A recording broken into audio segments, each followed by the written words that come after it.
Hello my viewers, welcome back to the channel. And by the video title, you know what this video is about. Cornerbacks, I think the Steelers should draft in this year's draft, of course. Prospects, I think the Steelers should look to draft.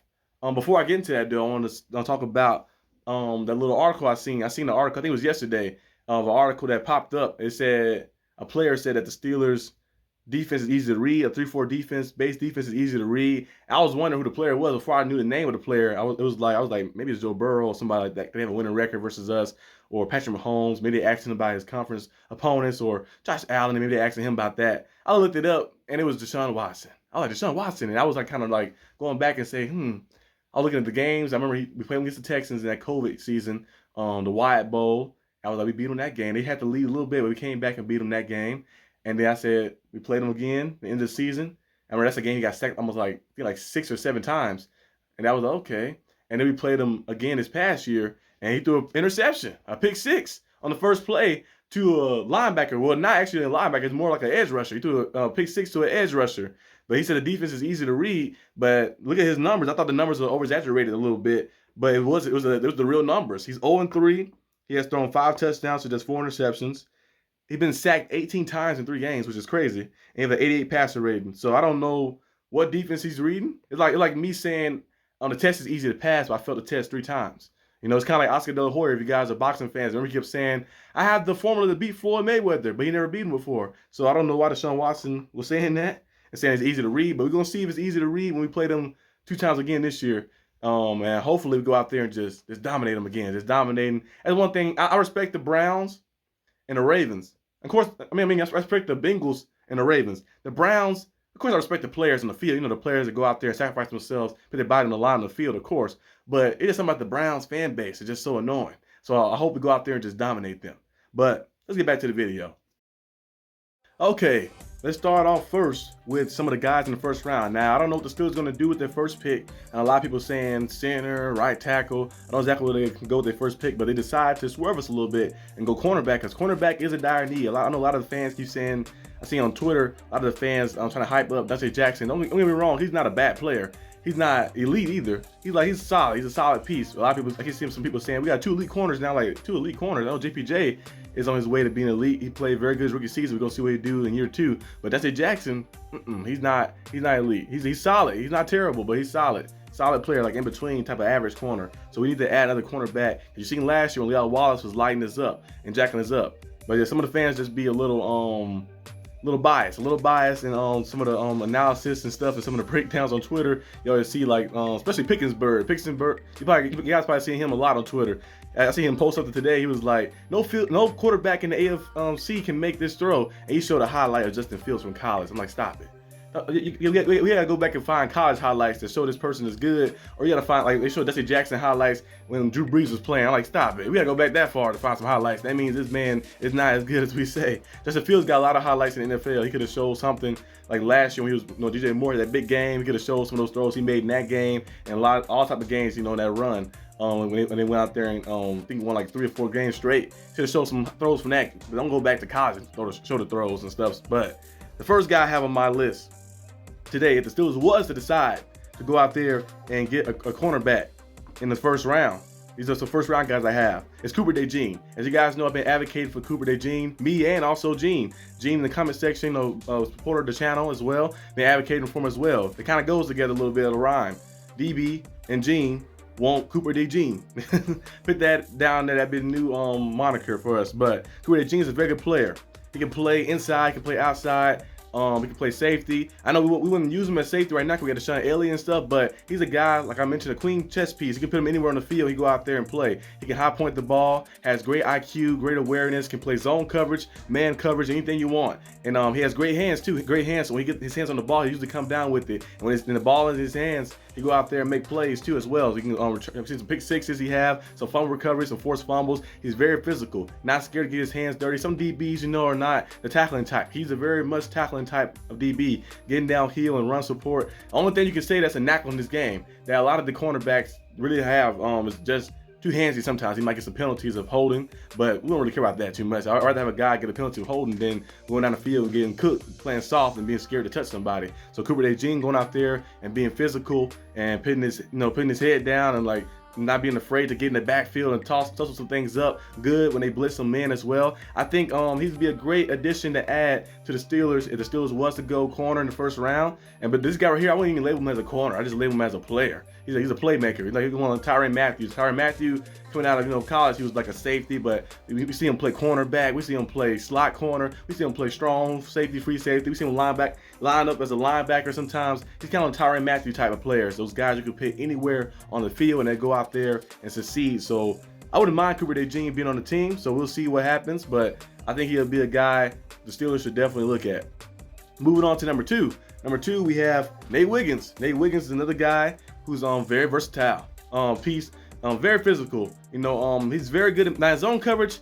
He can play that too solidly, but he's one of those guys who just a straight up man-to-man corner. He's gonna get in your grill. He's gonna make you have headaches. He's gonna shut one side of the field down, and he plays plays with great awareness. Like, a lot of cornerbacks already know the leverage, how to play leverage and stuff. He always in great leverage where he has a chance for the ball every time. You watch some of his highlights, you watch some of his film, you'll see him go out there and be like, man, this guy's always active. He's always in good leverage. He's always staying like, inside, so now I have a opportunity for it, or outside, now I have a chance for it too, not just a receiver. So he's one of those guys who has great IQ, great awareness, and he kind of built like a receiver a little bit. If you look at his body build, and he kind of plays like that too when the ball's in the air, he goes up there and get it. So some of these guys probably play receiver most likely in high school, because some of these guys have great hands and great awareness of route recognition as well, because like they run the route step for step with the receiver, and they have great footwork too and great burst. You need that great burst and pursuit as a DB in the secondary, because when you drop back, you want to pedal in, you want to be able to go out there and break free and go and make a hit, make a play, and Nate Wiggins does that. I think he'd be a great guy to add if the Steelers was to go cornerback in the first round. Another guy too. Of course, my first pick would be Cooper, and then it'd be Wiggins, but I don't know if the Steelers going to do that. But those two guys are like the most in the first round, who I think worthy enough to be a first round pick for us and fit in our scheme. And of course, it's Quinyon Mitchell is a very good player. Terran Arnold, Kool-Aid McKinstry, of course, those guys are good too. But I feel like these two guys will fit our scheme the best. Other guys, later round guys who may fall, guys who may be around the third round or fourth round. These are some guys I have on the list right here. Look at a guy like Kyrie Jackson. Kyrie Jackson, I mentioned him before on some of the mock drafts in previous time.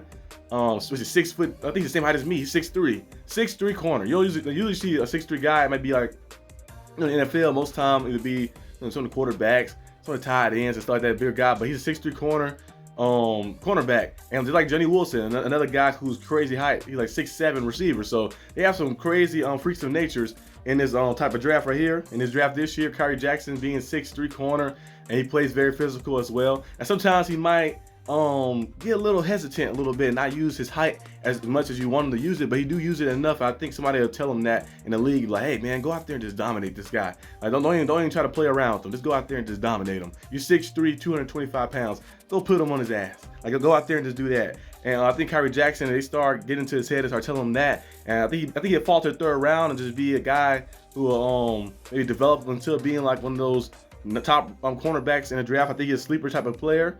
I think he'd be nice. As you've seen from the screen, I'm probably showing some of his clips and stuff. He's just very physical and he can play the ball in the air. You could probably argue that he could be a safety maybe as well too, being that size and stuff, be a dominating safety. So I like his ability to go out there and put his head down and tackle. And most of the cornerbacks I'm selecting in this little pool thing, guys I like a lot, are guys who can go down in there and make a tackle, guys who are not afraid. Now, some of their tackling techniques might not be the best, of course. They're not their first thing, they're working on, but them having the mentality and the effort to go out there and try to make a play and try to tackle a guy. Like we seen JPJ last year, he struggled a little bit early on with tackling, but we seen week after week he improved, and then went out there and said, you know what? I think I'm gonna go out there and keep getting better, tackling and not be afraid to go out there. Remember Puka Nacua broke a tackle from him, and we see some other plays that throughout the season people breaking tackles from JPJ, but then later down the line we see him wrap up and go out there and lay a hit. I like that JPJ did that. He get up ton and stuff. I love that to see the player develop over time within the season too as well, being a rookie, and he had a phenomenal rookie season. So having a guy like Kyrie Jackson come to our team will be good counterpart to of course JPJ. And I think that work out well. I don't know if Kyrie Jackson can play inside. I haven't seen all his film, but I don't know if he can play inside or not. But most likely with that type of build, he probably could play inside like that. And you know, it'd be great to have a guy who's 6'3" who can guard some of those tight ends. You know, big tight ends, you throwing them cornerbacks around, but a guy like who's 6'3", 225 pounds might have a little better leverage, a better chance to get some of those big tight ends, especially, you know, in the AFC. Moving on next to the next guy, Chris Abrams-Draine. Chris Abrams-Draine is another guy from Missouri. As you guys know, I think I drafted him in one of my mock drafts. I think the last 2 ones, I think I selected him. But Chris Abrams-Draine is a nice player. He has a high motor. Not the best tackler, but he does get back there. If you watch his stuff, he'll get back there. He'll get back there and make some things. His tackling technique could be a little better, but I love his physicality. I love the way he plays. Play the ball in the air. He's very physical. He's very feisty. Not the biggest corner. I think he's only 5'10". No, 5'10", of course. 5'10" in real life is, of course, a normal height. But 5'10", you know, in football, you know, in basketball, that's when you start looking like you can go out there and bat. Like, I go on the basketball court. I'm 6'3". Go on the basketball court, I look like a midget out there because all the players like 6'7", 6'8", 7 feet. So on the football field, he might look like a little smaller, but the way he plays and his motor, he plays very feisty, plays very hungry, and has high effort. So I think he'd be a guy who embodied a Steeler. And kind of had Steeler colors a little bit in Missouri. They had the black and gold going on. So he embodied a Steeler, being physical and going out there and bringing tenacity and energy on that side of the field. And some of these guys, like in this thing right here I'm talking about, they ain't got to be cornerback number 1. We got our cornerback number 1. We got JPJ. They got to be good enough to guard the 2 guy and the 3 guy. And I think some of these guys are good enough to be guarding the 2 guys and 3 guys. So I think they'll be a great addition to add to the team. Now moving on, the last person I have, not last pick, I'm thinking of my drafts again. The last person I have in my catalog right here is Josh Newton. Josh Newton, cornerback from TCU. Now he could be a safety too. If you watch some of his stuff, I think he's about 6 feet, 5'11", 6 feet, around the same size as Chris Abrams-Draine. He could be a safety a little bit. He's very good at run, so big guy who plays zone coverage, and he's very good at having different assignments too as well. He's like, okay, I want you to stay here, and I want you to burst that way. I want you to do this and go that way. He has great IQ, good IQ and awareness and situation of the football game as well. If you watch some of his stuff, you're like, okay, this guy right here could be a safety, could convert to a safety or be a straight cornerback. He's very good in his zone coverage. Now his man coverage is it's all right. It's not like the best, it's not the worst either. It's like solid in man coverage. He mostly excels in zone coverage. He knows how to sit and be patient. That's why I say he'd be better as a safety maybe. He convert over. But I don't need him to be the guy guarding number 1 receiver. He could be a guy who guards the 2nd receiver, 3rd receiver, a guy you use to add a double safety if they want to add another safety out there to play, a guy to sit in zone coverage in certain looks out there. He could be one of those guys and one of those pieces you can use around the field. I think he'd be a nice addition for any team, especially our team, because he'll fit our scheme well, and he has that high motor and that feistiness too. And the run support, he put his head down and go out there and get it. Another guy like that kind of reminds me of Arthur Marlette, but a little bit more better in zone coverage, of course. No, Arthur Marlette was a good player here, you know, going out there, making plays. What's his name? The one we used to have on our team. Was it it's not hey, what's his name? The little guy. Not Milton. Is it Hilton? It's somebody. You guys know what I'm talking about. The cornerback, he played for the Bengals now. He used to be on our team. I forgot his name. But he used to be on our team.